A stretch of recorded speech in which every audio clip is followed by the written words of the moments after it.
The Adventures of Sherlock Holmes, by Sir Arthur Conan Doyle. Adventure 4. The Boscombe Valley Mystery. We were seated at breakfast one morning, my wife and I, when the maid brought in a telegram. It was from Sherlock Holmes and ran in this way. "Have you a couple of days to spare? Have just been wired for from the west of England in connection with Boscombe Valley tragedy. Shall be glad if you will come with me. Air and scenery perfect. Leave Paddington by the 11:15. What do you say, dear?" said my wife, looking across at me. "Will you go?" "I really don't know what to say. I have a fairly long list at present." "Oh, Anstruther would do your work for you. You have been looking a little pale lately. I think that the change would do you good, and you are always so interested in Mr. Sherlock Holmes' cases. I should be ungrateful if I were not, seeing what I gain through one of them," I answered. "But if I am to go, I must pack at once, for I have only half an hour." My experience of camp life in Afghanistan had at least had the effect of making me a prompt and ready traveler.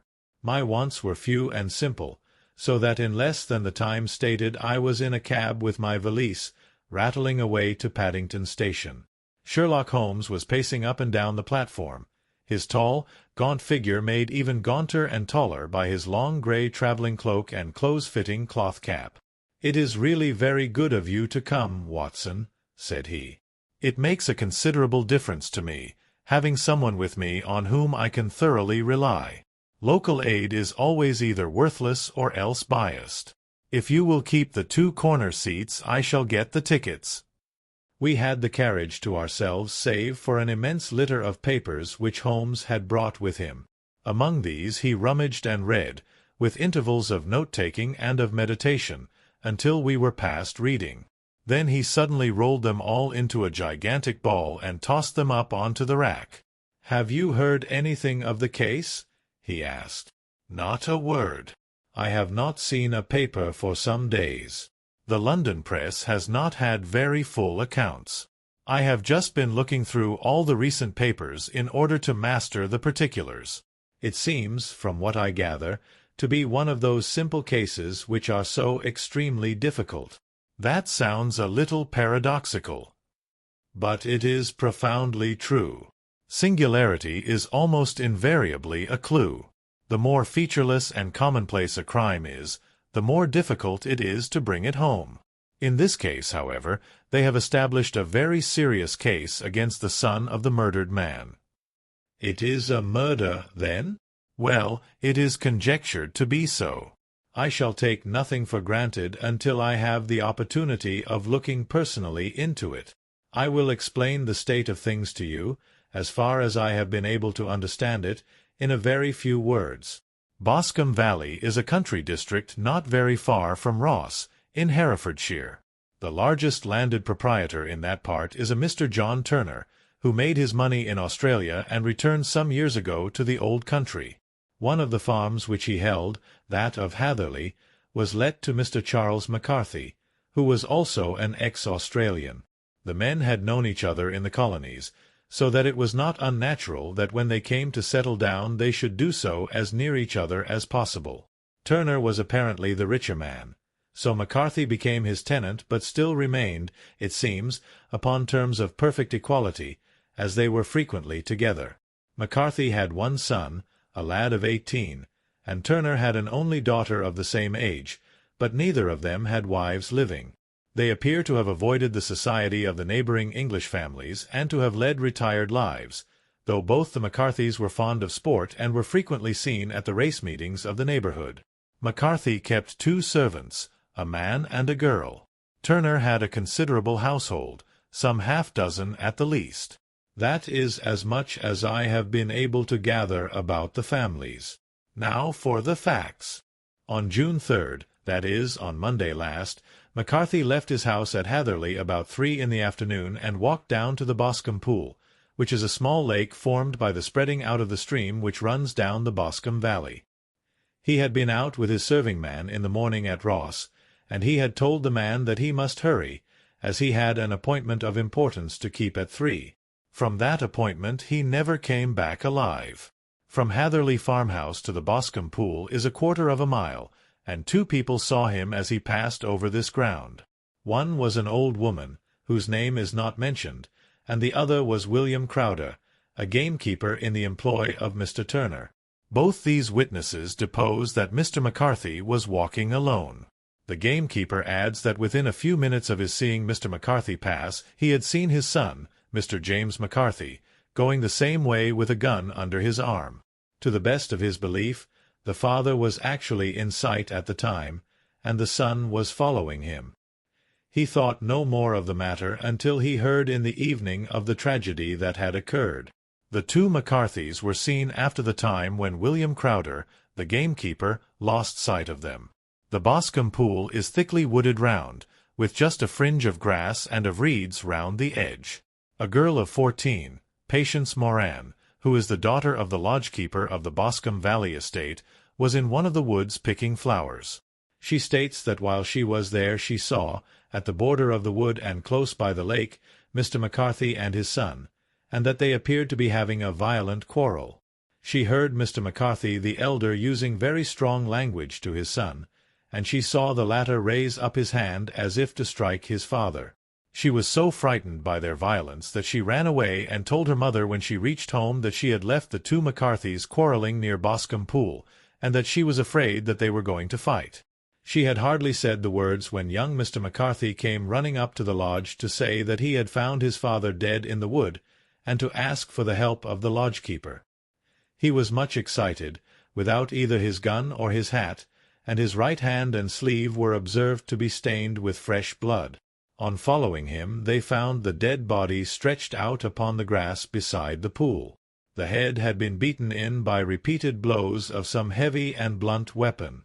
The injuries were such as might very well have been inflicted by the butt end of his son's gun, which was found lying on the grass within a few paces of the body.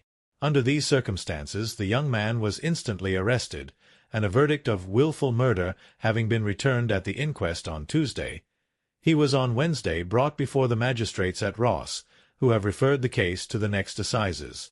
Those are the main facts of the case as they came out before the coroner and the police court. I could hardly imagine a more damning case, I remarked. If ever circumstantial evidence pointed to a criminal, it does so here. Circumstantial evidence is a very tricky thing, answered Holmes thoughtfully. It may seem to point very straight to one thing, but if you shift your own point of view a little, you may find it pointing in an equally uncompromising manner to something entirely different. It must be confessed, however, that the case looks exceedingly grave against the young man, and it is very possible that he is indeed the culprit.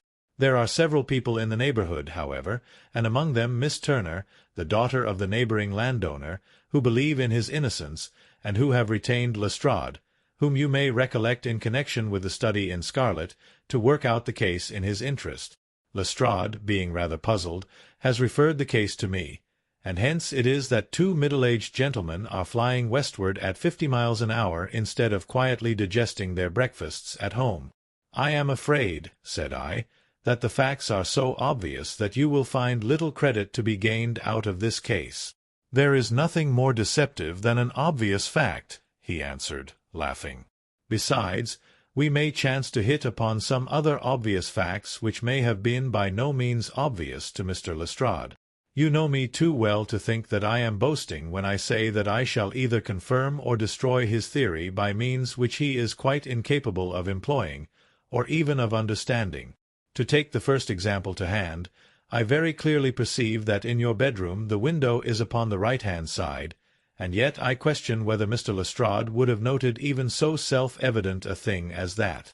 How on earth? My dear fellow, I know you well. I know the military neatness which characterizes you. You shave every morning, and in this season you shave by the sunlight, but since your shaving is less and less complete as we get farther back on the left side, until it becomes positively slovenly as we get round the angle of the jaw, it is surely very clear that that side is less illuminated than the other. I could not imagine a man of your habits looking at himself in an equal light and being satisfied with such a result. I only quote this as a trivial example of observation and inference. Therein lies my métier, and it is just possible that it may be of some service in the investigation which lies before us. There are one or two minor points which were brought out in the inquest, and which are worth considering. What are they? It appears that his arrest did not take place at once, but after the return to Hatherley Farm. On the inspector of constabulary informing him that he was a prisoner, he remarked that he was not surprised to hear it, and that it was no more than his deserts.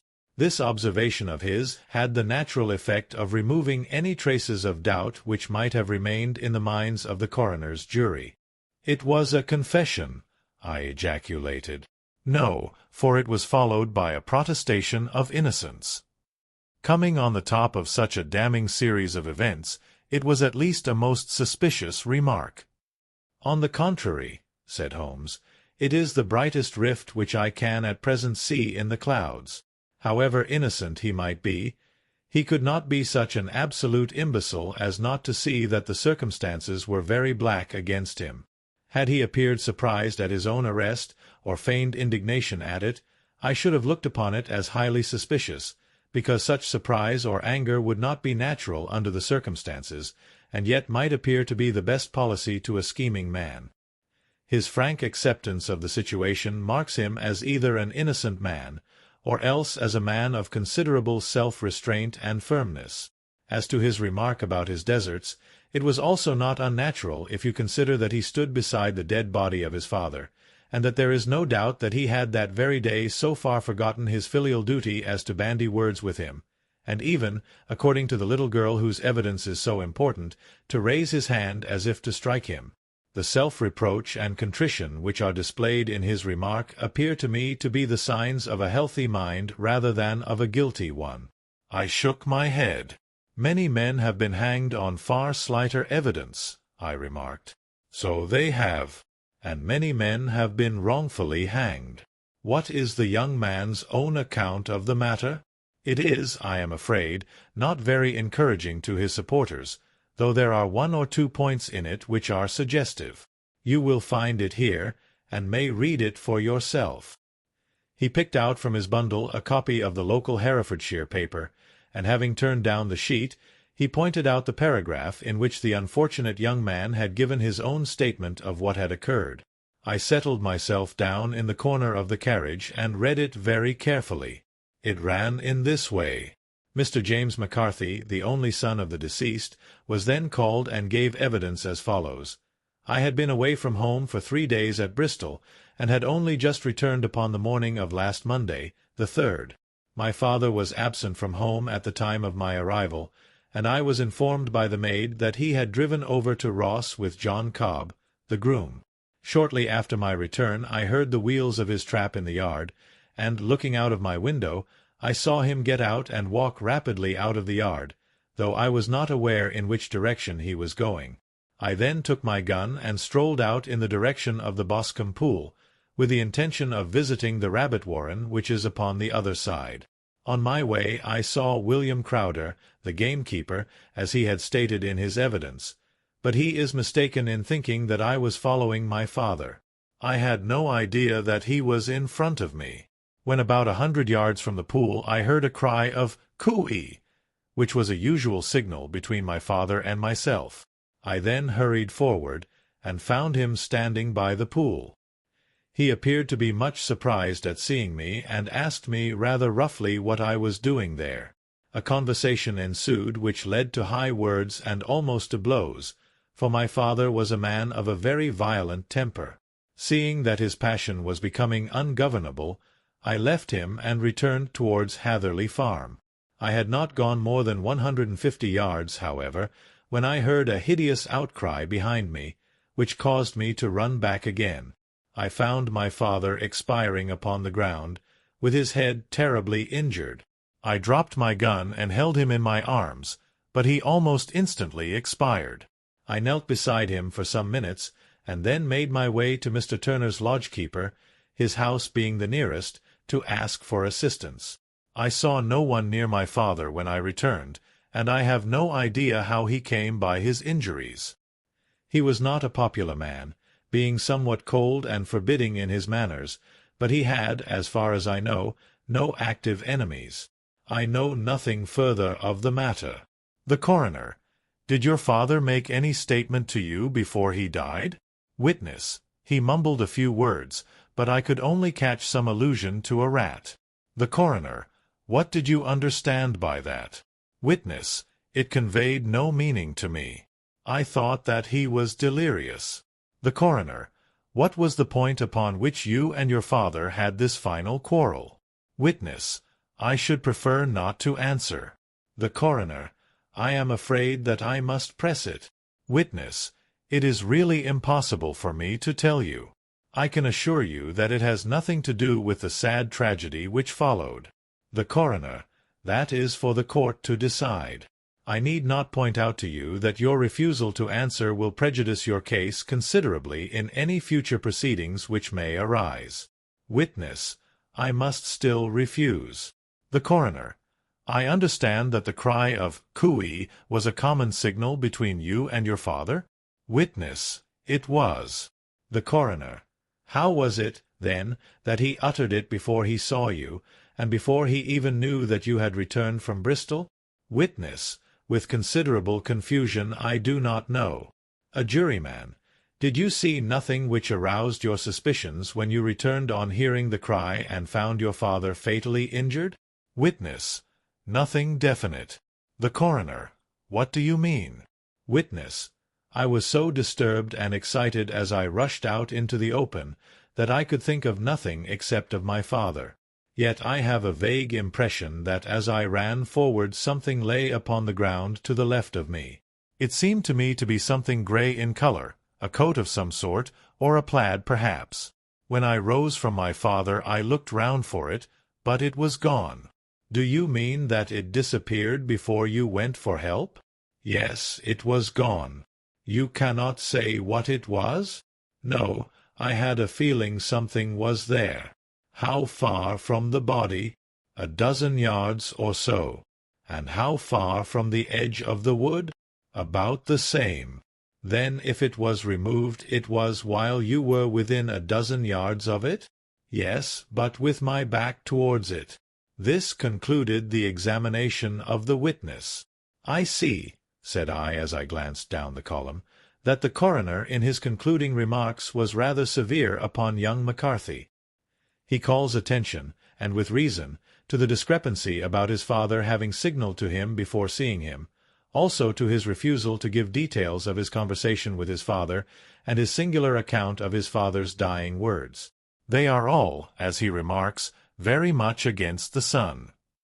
Holmes laughed softly to himself and stretched himself out upon the cushioned seat. Both you and the coroner have been at some pains, said he, to single out the very strongest points in the young man's favour. Don't you see that you alternately give him credit for having too much imagination and too little? Too little, if he could not invent a cause of quarrel which would give him the sympathy of the jury. Too much, if he evolved from his own inner consciousness anything so outré as a dying reference to a rat and the incident of the vanishing cloth. No, sir, I shall approach this case from the point of view that what this young man says is true, and we shall see whither that hypothesis will lead us. And now here is my pocket Petrarch, and not another word shall I say of this case until we are on the scene of action. We lunch at Swindon, and I see that we shall be there in 20 minutes. It was nearly 4 o'clock when we at last, after passing through the beautiful Stroud Valley, and over the broad gleaming Severn, found ourselves at the pretty little country town of Ross. A lean, ferret-like man, furtive and sly-looking, was waiting for us upon the platform. In spite of the light brown dust coat and leather leggings which he wore in deference to his rustic surroundings, I had no difficulty in recognizing Lestrade of Scotland Yard. With him we drove to the Hereford Arms, where a room had already been engaged for us. "I have ordered a carriage," said Lestrade as we sat over a cup of tea. "I knew your energetic nature, and that you would not be happy until you had been on the scene of the crime." "It was very nice and complimentary of you," Holmes answered. "It is entirely a question of barometric pressure." Lestrade looked startled. "I do not quite follow," he said. How is the glass? 29. I see. No wind, and not a cloud in the sky. I have a caseful of cigarettes here which need smoking, and the sofa is very much superior to the usual country hotel abomination. I do not think that it is probable that I shall use the carriage tonight. Lestrade laughed indulgently. You have, no doubt, already formed your conclusions from the newspapers, he said. The case is as plain as a pikestaff, and the more one goes into it, the plainer it becomes. Still, of course, one can't refuse a lady, and such a very positive one, too. She has heard of you, and would have your opinion, though I repeatedly told her that there was nothing which you could do which I had not already done. Why, bless my soul! Here is her carriage at the door. He had hardly spoken before there rushed into the room one of the most lovely young women that I have ever seen in my life. Her violet eyes shining, her lips parted, a pink flush upon her cheeks, all thought of her natural reserve lost in her overpowering excitement and concern. "Oh, Mr. Sherlock Holmes!" she cried, glancing from one to the other of us, and finally, with a woman's quick intuition, fastening upon my companion. "I am so glad that you have come. I have driven down to tell you so. I know that James didn't do it. I know it, and I want you to start upon your work knowing it, too. Never let yourself doubt upon that point. We have known each other since we were little children, and I know his faults as no one else does, but he is too tender-hearted to hurt a fly. Such a charge is absurd to anyone who really knows him." "I hope we may clear him, Miss Turner," said Sherlock Holmes. "You may rely upon my doing all that I can. But you have read the evidence. You have formed some conclusion? Do you not see some loophole, some flaw? Do you not yourself think that he is innocent? I think that it is very probable." "There now!" she cried, throwing back her head and looking defiantly at Lestrade. "You hear? He gives me hopes." Lestrade shrugged his shoulders. "I am afraid that my colleague has been a little quick in forming his conclusions," he said. "But he is right. Oh, I know that he is right. James never did it. And about his quarrel with his father, I am sure that the reason why he would not speak about it to the coroner was because I was concerned in it." "In what way?" asked Holmes. "It is no time for me to hide anything. James and his father had many disagreements about me. Mr. McCarthy was very anxious that there should be a marriage between us. James and I have always loved each other as brother and sister, but of course he is young and has seen very little of life yet, well, he naturally did not wish to do anything like that yet. So there were quarrels, and this, I am sure, was one of them." "And your father?" asked Holmes. "Was he in favor of such a union?" "No, he was averse to it also. No one but Mr. McCarthy was in favor of it." A quick blush passed over her fresh young face as Holmes shot one of his keen, questioning glances at her. "Thank you for this information," said he. "May I see your father if I call tomorrow? I am afraid the doctor won't allow it." "The doctor?" "Yes. Have you not heard? Poor father has never been strong for years back, but this has broken him down completely. He has taken to his bed, and Dr. Willows says that he is a wreck and that his nervous system is shattered. Mr. McCarthy was the only man alive who had known Dad in the old days in Victoria." "Ah, in Victoria. That is important." "Yes, at the mines." "Quite so. At the gold mines, where, as I understand, Mr. Turner made his money." "Yes, certainly." "Thank you, Miss Turner. You have been of material assistance to me. You will tell me if you have any news tomorrow. No doubt you will go to the prison to see James. Oh, if you do, Mr. Holmes, do tell him that I know him to be innocent." "I will, Miss Turner. I must go home now, for Dad is very ill, and he misses me so if I leave him. Good-bye, and God help you in your undertaking." She hurried from the room as impulsively as she had entered, and we heard the wheels of her carriage rattle off down the street. "I am ashamed of you, Holmes," said Lestrade with dignity after a few minutes' silence. "Why should you raise up hopes which you are bound to disappoint? I am not over-tender of heart, but I call it cruel." "I think that I see my way to clearing James McCarthy," said Holmes. "Have you an order to see him in prison?" "Yes, but only for you and me." "Then I shall reconsider my resolution about going out. We have still time to take a train to Hereford and see him tonight." "Ample. Then let us do so. Watson, I fear that you will find it very slow, but I shall only be away a couple of hours." I walked down to the station with them, and then wandered through the streets of the little town, finally returning to the hotel, where I lay upon the sofa and tried to interest myself in a yellow-backed novel. The puny plot of the story was so thin, however, when compared to the deep mystery through which we were groping, and I found my attention wander so continually from the action to the fact, that I at last flung it across the room and gave myself up entirely to a consideration of the events of the day. Supposing that this unhappy young man's story were absolutely true, then what hellish thing, what absolutely unforeseen and extraordinary calamity could have occurred between the time when he parted from his father and the moment when, drawn back by his screams, he rushed into the glade? It was something terrible and deadly. What could it be? Might not the nature of the injuries reveal something to my medical instincts? I rang the bell and called for the weekly county paper, which contained a verbatim account of the inquest. In the surgeon's deposition it was stated that the posterior third of the left parietal bone and the left half of the occipital bone had been shattered by a heavy blow from a blunt weapon. I marked the spot upon my own head. Clearly such a blow must have been struck from behind. That was to some extent in favor of the accused, as when seen quarreling he was face to face with his father. Still, it did not go for very much, for the older man might have turned his back before the blow fell. Still, it might be worth while to call Holmes' attention to it. Then there was the peculiar dying reference to a rat. What could that mean? It could not be delirium.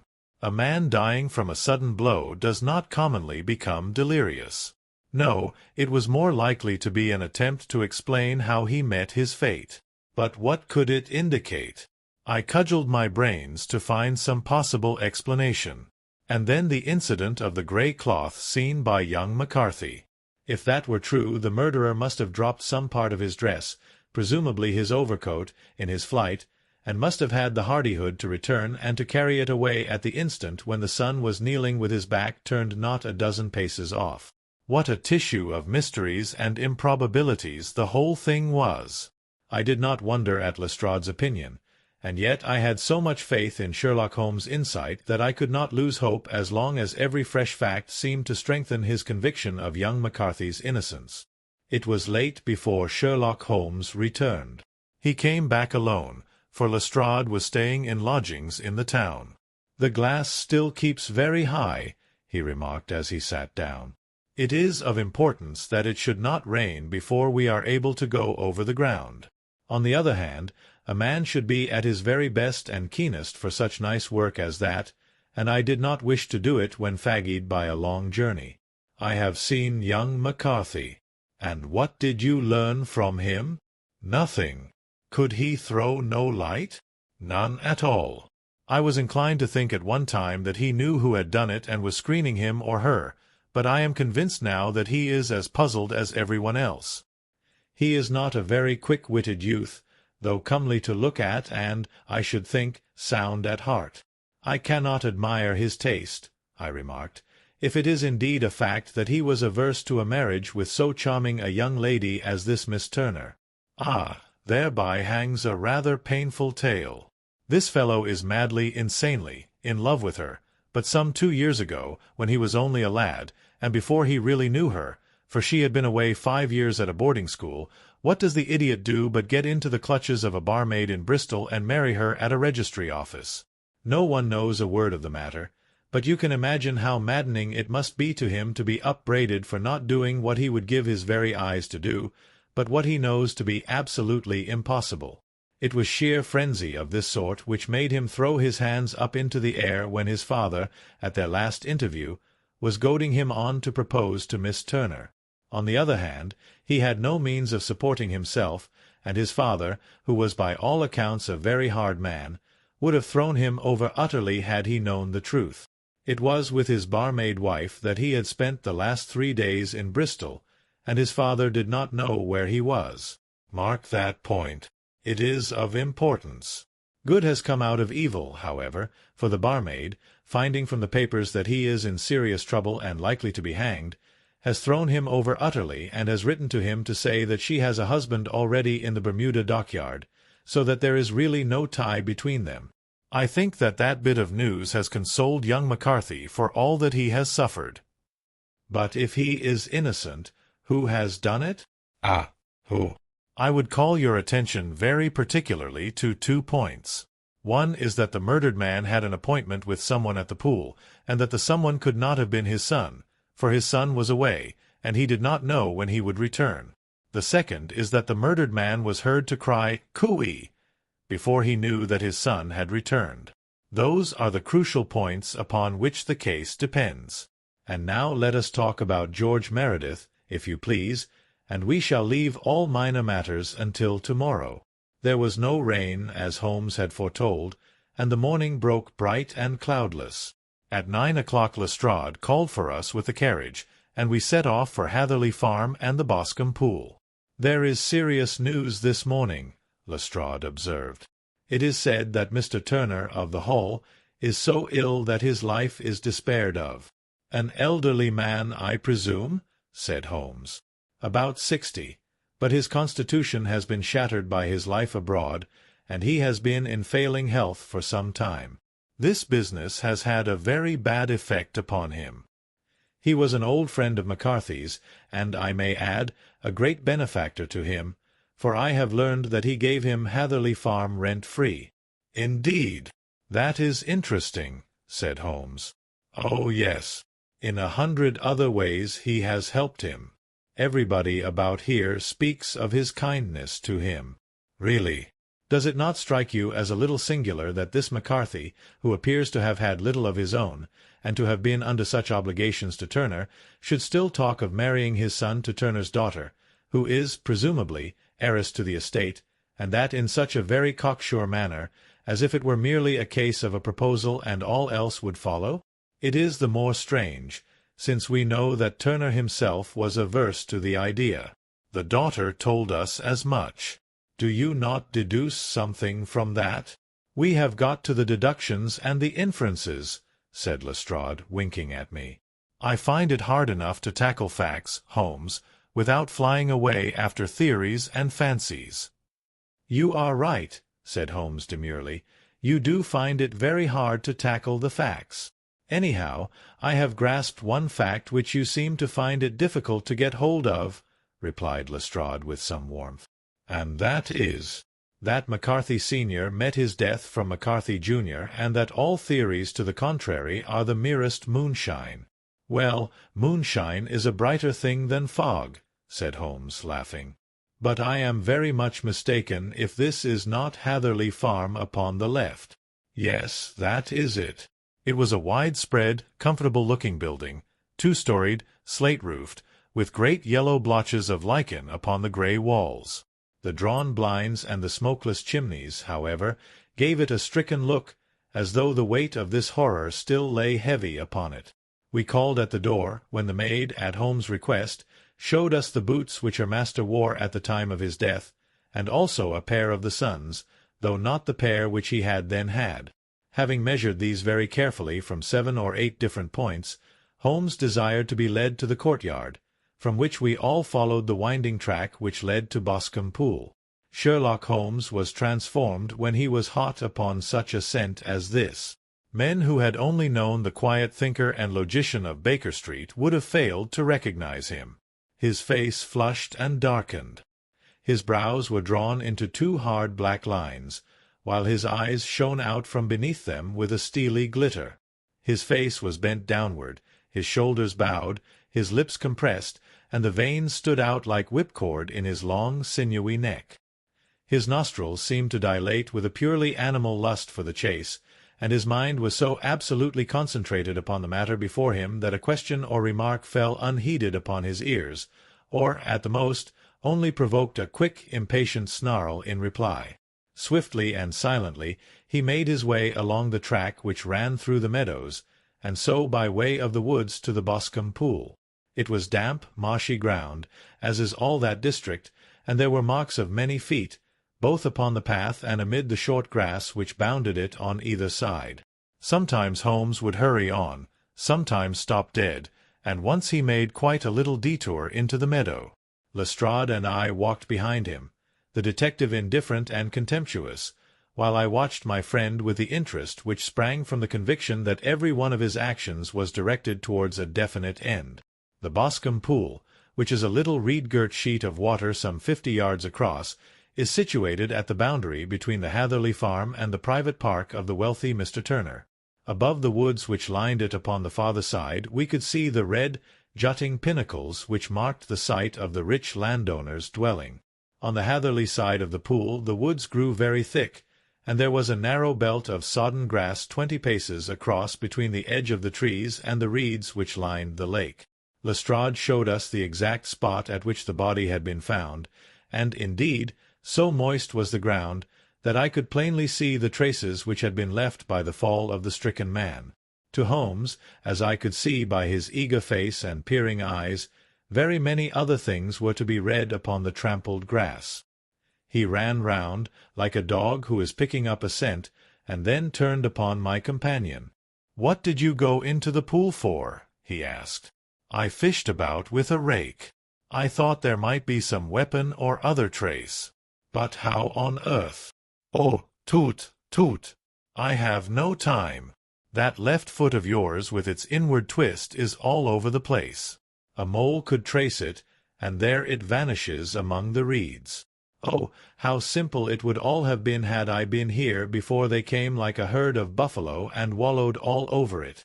Here is where the party with the lodge-keeper came, and they have covered all tracks for 6 or 8 feet round the body. But here are 3 separate tracks of the same feet." He drew out a lens and lay down upon his waterproof to have a better view, talking all the time rather to himself than to us. "These are young McCarthy's feet. Twice he was walking, and once he ran swiftly, so that the soles are deeply marked and the heels hardly visible. That bears out his story. He ran when he saw his father on the ground. Then here are the father's feet as he paced up and down. What is this, then? It is the butt end of the gun as the son stood listening. And this? What have we here? Tiptoes. Tiptoes. Square, too, quite unusual boots. They come, they go, they come again. Of course that was for the cloak. Now where did they come from?"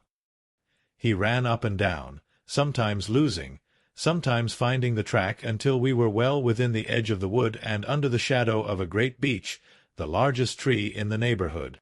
Holmes traced his way to the farther side of this and lay down once more upon his face with a little cry of satisfaction.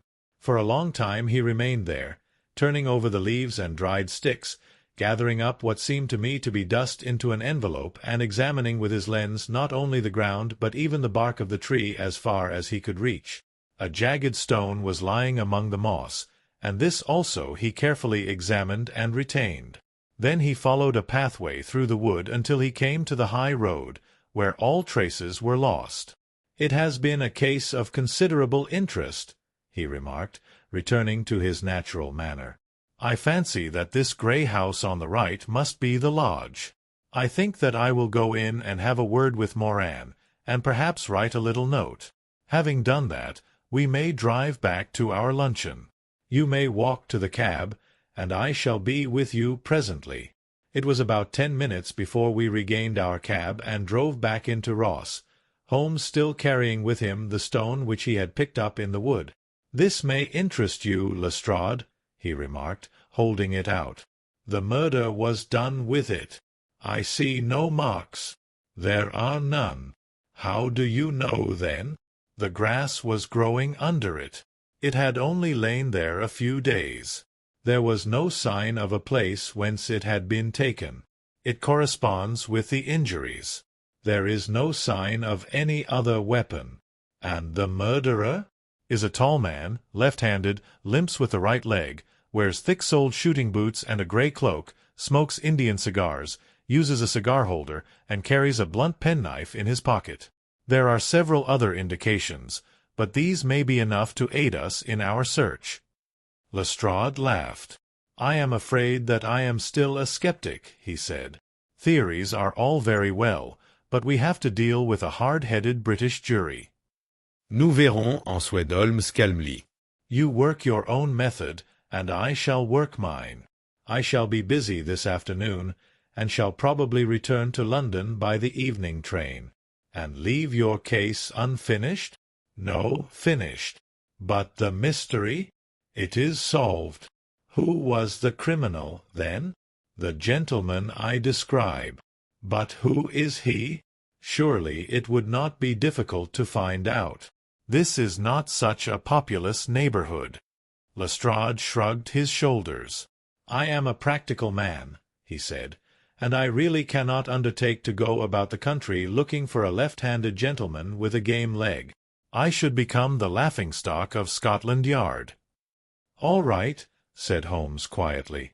"I have given you the chance. Here are your lodgings. Good-bye. I shall drop you a line before I leave." Having left Lestrade at his rooms, we drove to our hotel, where we found lunch upon the table. Holmes was silent and buried in thought, with a pained expression upon his face, as one who finds himself in a perplexing position. "Look here, Watson," he said when the cloth was cleared. "Just sit down in this chair and let me preach to you for a little. I don't know quite what to do, and I should value your advice. Light a cigar and let me expound." "Pray do so."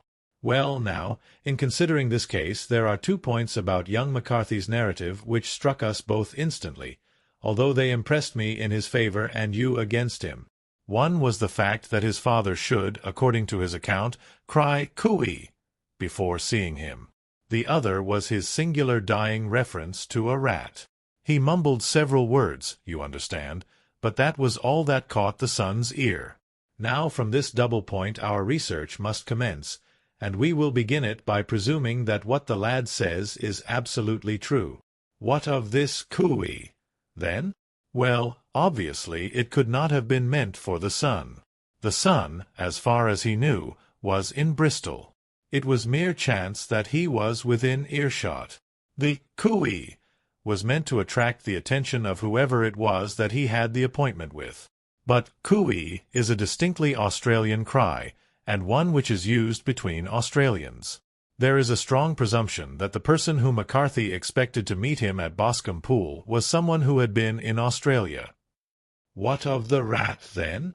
Sherlock Holmes took a folded paper from his pocket and flattened it out on the table. "This is a map of the colony of Victoria," he said. "I wired to Bristol for it last night." He put his hand over part of the map. "What do you read?" "RAT," I read. "And now?" He raised his hand. "Ballarat." "Quite so." That was the word the man uttered, and of which his son only caught the last 2 syllables. He was trying to utter the name of his murderer. "So and so of Ballarat." "It is wonderful!"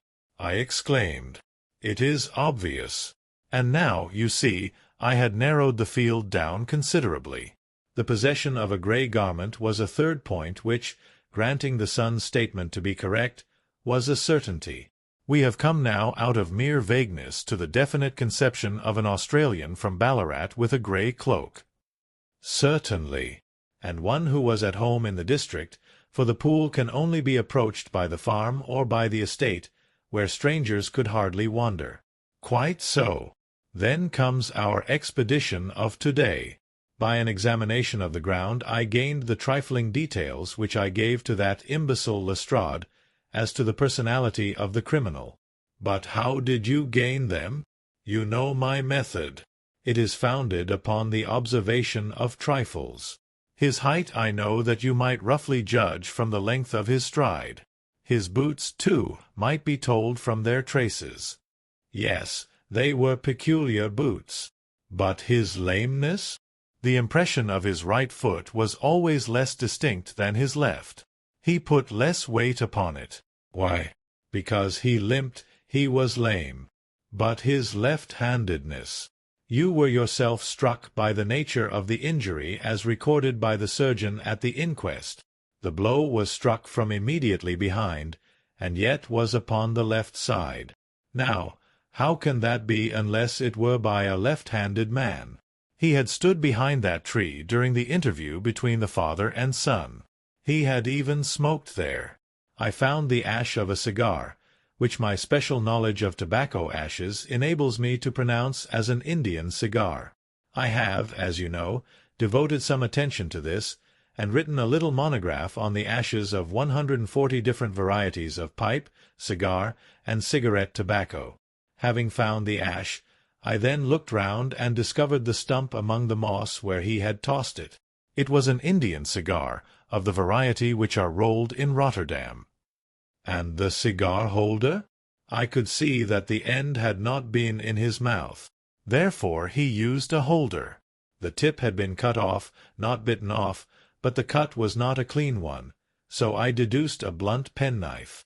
"Holmes," I said, "you have drawn a net round this man from which he cannot escape, and you have saved an innocent human life as truly as if you had cut the cord which was hanging him. I see the direction in which all this points. The culprit is—" "Mr. John Turner," cried the hotel waiter, opening the door of our sitting-room and ushering in a visitor. The man who entered was a strange and impressive figure. His slow, limping step and bowed shoulders gave the appearance of decrepitude, and yet his hard, deep-lined, craggy features and his enormous limbs showed that he was possessed of unusual strength of body and of character. His tangled beard, grizzled hair, and outstanding drooping eyebrows combined to give an air of dignity and power to his appearance, but his face was of an ashen white, while his lips and the corners of his nostrils were tinged with a shade of blue.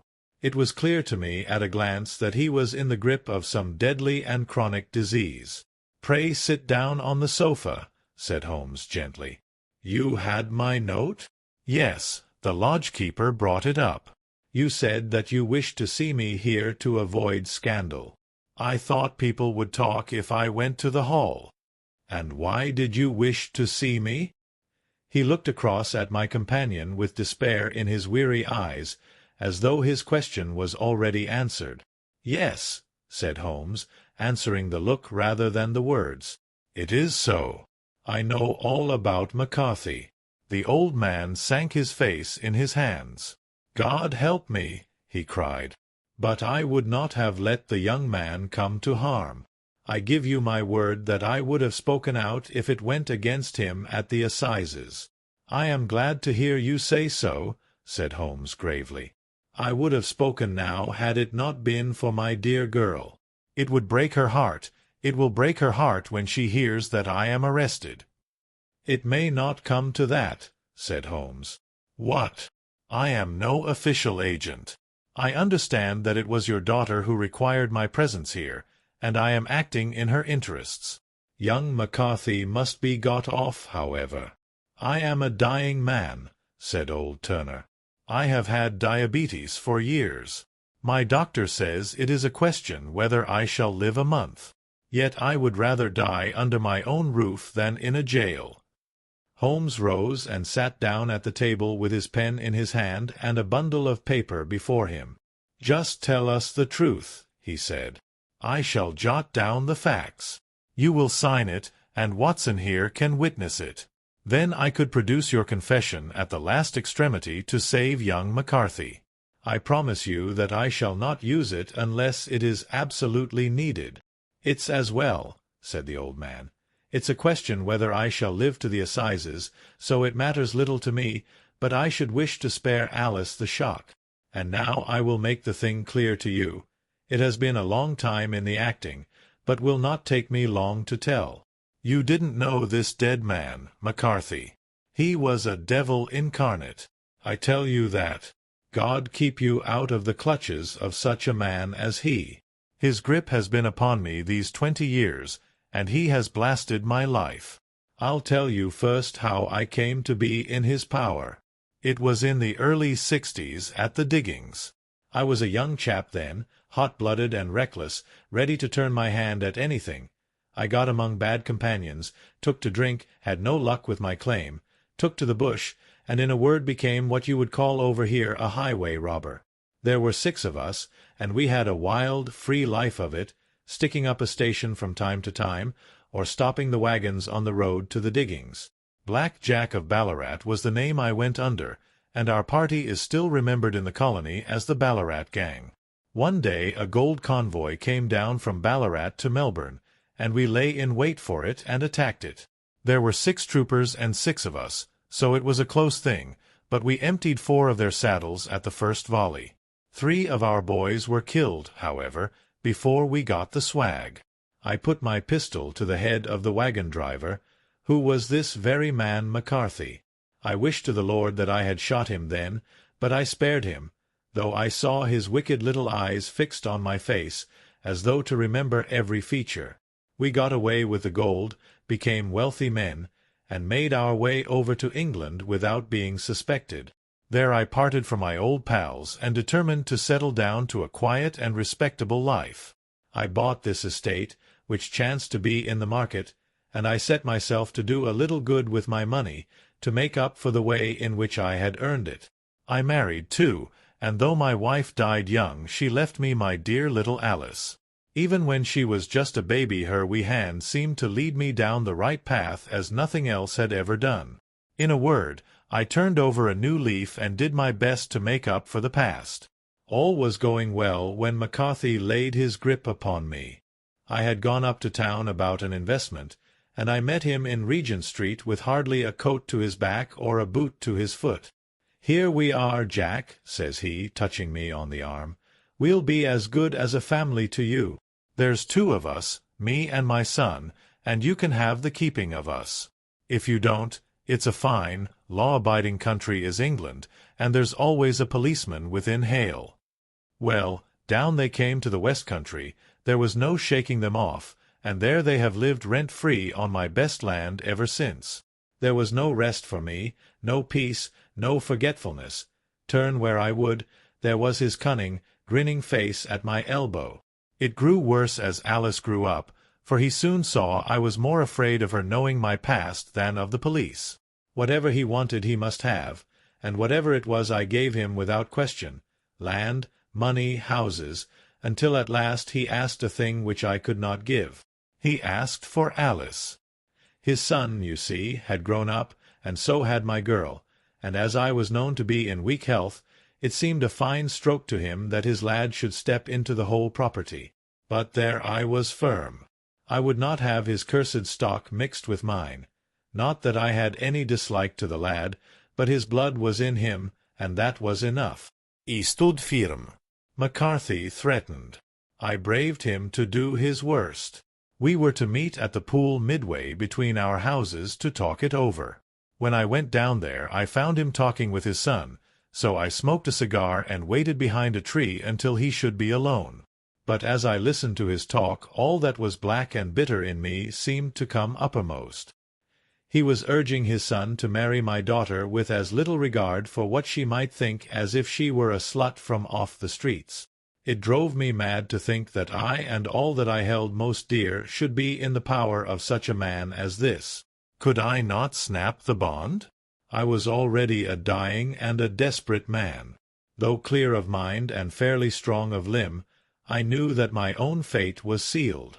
But my memory and my girl, both could be saved if I could but silence that foul tongue. I did it, Mr. Holmes. I would do it again. Deeply as I have sinned, I have led a life of martyrdom to atone for it. But that my girl should be entangled in the same meshes which held me was more than I could suffer. I struck him down with no more compunction than if he had been some foul and venomous beast. His cry brought back his son, but I had gained the cover of the wood, though I was forced to go back to fetch the cloak which I had dropped in my flight. That is the true story, gentlemen, of all that occurred. "Well, it is not for me to judge you," said Holmes as the old man signed the statement which had been drawn out. I pray that we may never be exposed to such a temptation. I pray not, sir. And what do you intend to do? In view of your health, nothing. You are yourself aware that you will soon have to answer for your deed at a higher court than the assizes. I will keep your confession, and if McCarthy is condemned I shall be forced to use it. If not, it shall never be seen by mortal eye, and your secret, whether you be alive or dead, shall be safe with us. Farewell, then, said the old man solemnly. Your own deathbeds, when they come, will be the easier for the thought of the peace which you have given to mine. Tottering and shaking in all his giant frame, he stumbled slowly from the room. God help us, said Holmes after a long silence. Why does fate play such tricks with poor, helpless worms? I never hear of such a case as this that I do not think of Baxter's words, and say, There, but for the grace of God, goes Sherlock Holmes. James McCarthy was acquitted at the assizes on the strength of a number of objections which had been drawn out by Holmes and submitted to the defending counsel. Old Turner lived for 7 months after our interview, but he is now dead, and there is every prospect that the son and daughter may come to live happily together in ignorance of the black cloud which rests upon their past.